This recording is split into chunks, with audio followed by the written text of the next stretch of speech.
ڕێز و سڵاو بۆ ئێوە بینەرانی خۆشەویستی تەلەڤیزیۆنی کۆمەڵە بە یارمەتیا ڕۆیانی هاوکارمان توینەتەوە خزمەتتان بۆ پێشکەشکردنی گەشت هێواڵەکانی سەر لە بەیانی ئەمڕۆی چوارشەممە.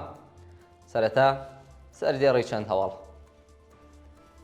مەراسمی ئەسپەردەکردنی تەرمی ڕەحیم براخاس لە شاریبانە. لێدانی زەنگی ئاگادارکردنەوە بەهۆی پیسی هەوا لە چەند شاری کوردستان. دەست بەسەرکردنی دوو هاوڵاتی لە مەریوان و نەغەدا. کوژرانی سێ ژن لە ماوەی یەک مانگدا لە هەرێمی کوردستان. ناڕەزایەتی کرێکارانی کارخانەی وەبەرهێنانی مەنگەنێز لە ئەزنا. کۆبوونەوەی بنەماڵەی بەندکراوانی مەحکوم بە ئێعدام لە چەند شاری ئێران و گیان لە دەستان و برینداربوونی 12 ژن بە تەقەی هێزەکانی ڕژیم لە خاش.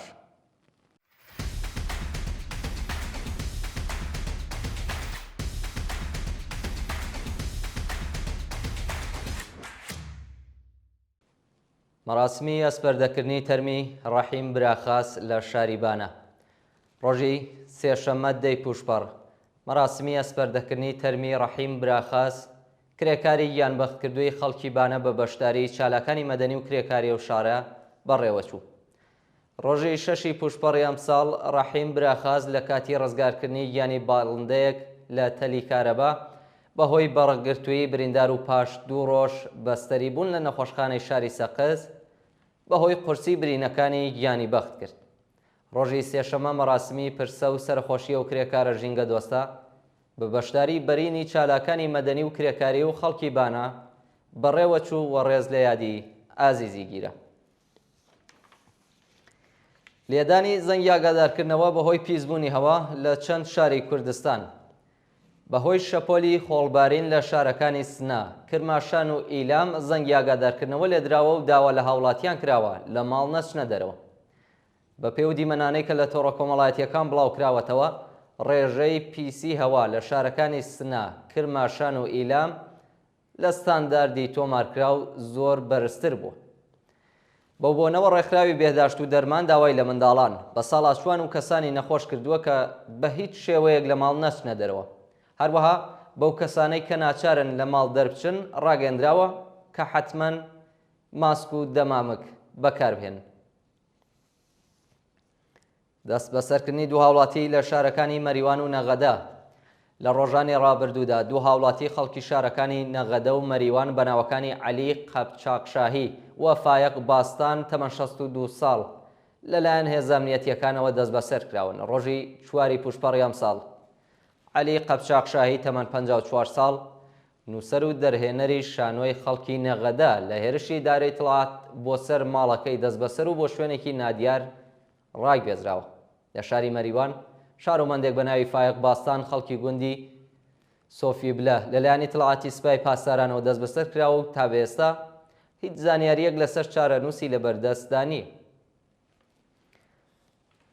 ناڕوونی چارەنووسی ژیلا تەشەکوری و هاوژینەکەی بە ناوی دلێر سەلیمی لە گرتوخانەی سنا.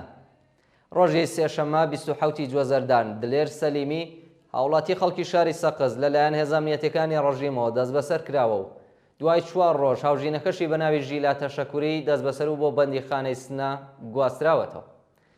بە وتەی سەرچاوەکانی هەواڵ هێزەکانی ئیدارەی تڵات ڕۆژی سێشەممە دلێر سەلیمیان لە جادەی ساوە دەست بەسەر کردووە و پاش 4 ڕۆژ هەڵیان کوتاوەتە سەر ماڵی بنەماڵەکەی لە شاری سەقز و دەستیان بەسەر مۆبایل و کامپیۆتەرەکەی داگرتووە. هەروەها ڕۆژی شەممە 31 جوەزەردان ژیلا تەشەکوری بۆ ئیدارەی تڵات بانکێشت و دەست بەسەر کراوە. لە ماوەی 2 هەفتەی ڕابردوودا دلێر سەلیمی و ژیلا تەشەکوری لە دەستڕاگەشتن بە پارێزەر بێبەش کراون و لەو ماوەیەدا تەنیا ژیلا تەشەکوری پەیوەندیەکی کورتی تەلەفۆنی لەگەڵ بنەماڵەکەی داگرتووە و هەرەوەندە ڕایگەیاندووە کە بۆ زیندانی ناوەندی سنا گوازراونەتەوە. کوژرانی سێ ژن لە ماوەی یەک مانگدا لە هەرێمی کوردستان. بە پێی ئامارەکان لە مانگی ژوەنی 2025 زاینیدا 3 ژن لە 3 شاری هەرێمی کوردستان لەلایەن پیاوانەوە کوژراون و 4 چالاکی ژنیش ڕووبەڕووی تونند و تیژی بوونەتەوە.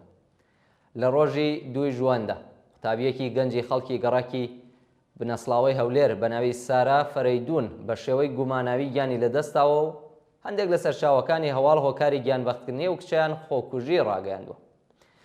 لە ڕێکەوتی 12 ژواندا ژنێکی تەمەن 26 ساڵی خەڵکی شاری زاخۆ لەلایەن هاوژینەکەیەوە کوژراوە و ڕۆژی 22 ژوان ژنێکی گەنج بە ناوی ئاشنا خوسرە و لە شارۆچکەی سۆرانی سەر بە پارێزگای هەولێر کوژراوە و دوجار تەرمەکەی سووتێنراوە. هەروە ڕۆژی 24 ژوانیش 4 چالاکی مافی ژن بە ناوەکانی شەهلا عەلی، مونیرە عەبدوڵڵا، نور فەریق و دڵسۆز زەنگەنە لەلایەن هێزە ئەمنیەتیەکانەوە لە شاری سلێمانی دەست بەسەر و ڕوبەڕووی توندوتیژی بوونەتەوە.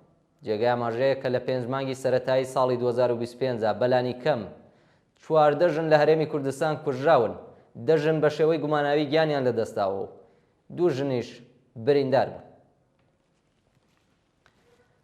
ناڕەزایەتی کرێکارانی کارخانەی وەبەرهێنانی مەنگەنێز لە ئەزنا. کرێکارانی شاغڵ لە کارخانەی وەبەرهێنانی مەنگەنێزی ئەزنا لە پارێزگای لۆڕستان ڕۆژی سێشەممە دەی پوشپەڕ لە ئاسدۆخی خراپی پیشەی و معیشەتی ناڕەزایەتیان دەربڕیوە. بە پێی زانیاریەکان کارخانەی وەبەرهێنانی مەنگەنێزی ئەزنا 7 کرێکاری هەیە و گرێبەستی 90 لە سەدیان کاتیە. کرێکاران وتویانە خاوەنکار هەر 15 ڕۆژ گرێبەستەکانیان نوێ دەکاتەوە و حەقی بیمەکانیان لە کاتی خۆیدا پەرداخت ناکات. کۆبوونەوەی بنەماڵەی بەندکراوانی مەحکوم بە ئێعدام لە چەند شاری ئێران. ڕۆژی سێشەمە دەی پوشپەڕ بنەماڵەی بەندکراوانی مەحکوم بە ئێعدام لە چەند شاری ئێران دژ بە سزای ئێعدام لە بەردەم زیندانەکانی ڕژیمدا خۆپێشاندانیان کردووە. هاوکات لەگەڵ کارزاری سێشەممانەی نابۆ ئێعدام بنەماڵەی کۆمەڵێک لە بەندکراوانی مەحکوم بە ئێعدام بە بەدەستەوەگرتنی وێنەی ئازیزانیان لە بەردەم زیندانەکانی کۆماری ئیسلامیدا خۆپێشاندانیان کردووە و بە وتنەوەی دروشت خوازیاری هەڵوەشانەوەی سزای ئێعدام و ئازادی بەندکراوانی سیاسی بوون. بەشداربوونی ئەو چالاکیانە ڕایانگەیاندووە کە ئێعدام ئامرازی وەحشەتە نەک دادپەروەری، ئەو جەنایەتە نابەخشین و قەت لە بیریان ناکەین. گیانەدەستان و برینداربوونی 12 ژن بە تەقەی هێزەکانی ڕژیم لە خاش. ڕۆژی سێشەمە دەی پوشپەڕ سەرکوتگەرانی ڕژیم هێرشیان کردە سەر دانیشتوانی گوندی گونیج لە شارستانی خاش و ژنێکیان بە تەقەی ڕاستەوخۆ کوشت و 11 کەسی دیکەیان بریندار کردووە. بە پێی راپۆرتی حاڵوەش هێزە سەرکوتگەرەکانی سپای پاسداران بە بیانووی هەبوونی چەکداری دژباری ڕژیم لە گوندی گونیج هێرشیان کردوتە سەر دانیشتوانیەوە ئاواییە، بەڵام هیچیان دەست نەکەوتووە و لەگەڵ خۆپێشاندانی ژنانی بەلوچ بەرەو ڕووبوونەتەوە. بە وتەی چالاکانی بەلوچ سەرکوتگەرانی سپا ژنانی ناڕازیان داوەتە بەردەستڕێژی گولە و لانجامی و هێرشەدا. ژنێک بە ناوی خان بیبی بامری تەمەن 40 ساڵ گیانی بەخت کردووە و 11 ژنی دیکە بریندار بوون کە ناسناوی 10 کەسیان بریتیە لە مەدینە بامری تەمەن 24 ساڵ، سەبا بامری تەمەن 17 ساڵ، ئەسرا بامری تەمەن 18 ساڵ، ڕەحم بیبی بامری تەمەن 32 ساڵ، سەنج مەلێک بامری تەمەن 45 ساڵ، عەسەل بامری تەمەن 20 ساڵ، محەدیسە بامری تەمەن 16 ساڵ، مەهتاب بامری تەمەن 50 ساڵ، فاتمە بامری تەمەن 26 ساڵ و لالی بامری تەمەن 40 ساڵ. دەست بەسەرکردنی شارۆمەندێکی بەهایی لە قایمشار. ڕۆژی سێشەممە دەی پوشپەڕ شارۆمەندێکی بەهایی بە ناوی ڕاکۆیل عەتاییان لەلایەن هێزەکانی ئەمنیەتی شارستانی قایمشارەوە دەست بەسەر کراوە. بە وتەی سەرچاوەکانی هەواڵ 7 ئەندامی تڵاعەتی سپای پاسداران هێرشیان کردوتە سەر ماڵی ئەو شارۆمەندە بەهاییە و وێڕای پشکنینی ماڵەکەی دەستیان بەسەر کەلوپەلە شەخسیەکانی داگرتووە و ناوبراویان بە توندوتیژیەوە دەست بەسەر کردو. ونبوونی ژنێکی گەنج لە شارۆچکەی ئەندیشەی تاران. ڕۆژی سەی پوشپەڕ ژنێکی گەنجی خەڵکی شارۆچکەی ئەندیشەی تاران بە ناوی نێداد جەماڵی پاشچوونە دەرەوە لە ماڵ بێسەر و شوێن کراوە و تا بێستا هیچ زانیاریەک لە سەرچارە نووسی لە بەردەستانیە. بە پێی زانیاریەکان کاتژمێر 9:30 بەیانی نێداد جەماڵی بە مەبەستی سەردانی ماڵی خزمێکیان لە ماڵ چۆتە دەرەوە، بەڵام لەو ڕۆژەوە بوون بووە و هیچ زانیاریەک لە سەرچارە نووسی لە بەردەستانیە.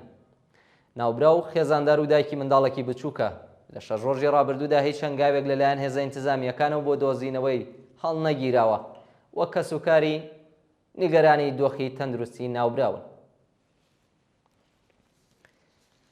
چوونەسەرەوەی نرخی هەر دۆلارێکی ئەمریکی بۆ 93,000 تمەن. بە دوای هێرشەکانی ئیسرائیل بۆ سەر کۆماری ئیسلامی و ڕاگەاندنی ئاگربەست نرخی هەر دۆلاری ئەمریکا بۆ 93,000 تمەن هەڵکشاوە و هەر یۆرۆ بە 106,650 تمەن مامەڵەی پێوەکراوە. چوونەسەرەوەی نرخی دۆلار لە حاڵێکدایە کە هیچ چاوەڕوانێکی ڕوون بۆ دانوستانەکانی نێوان ئەمریکا و ئێران نییە و ئەگەری هەیە ئاگربەستیش بشکێت و دووبارە شەڕ دەست پێ بکاتەوە.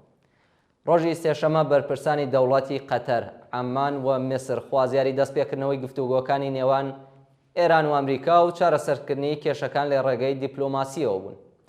هەروەها حوت وڵاتی سەنعەتی جیهانیش وێڕای پاڵپشتیکردن لە ئاگربەستی نێوان ئێران و ئیسرائیل داوایان لە کۆماری ئیسلامی کردووە کە بگەڕێتەوە سەر مێزی گفتوگۆ و کێشەکانی لەگەڵ ئەمریکا چارەسەر بکات. کوژرانی پەنابەرێکی ئێرانی لە وڵاتی تورکیا.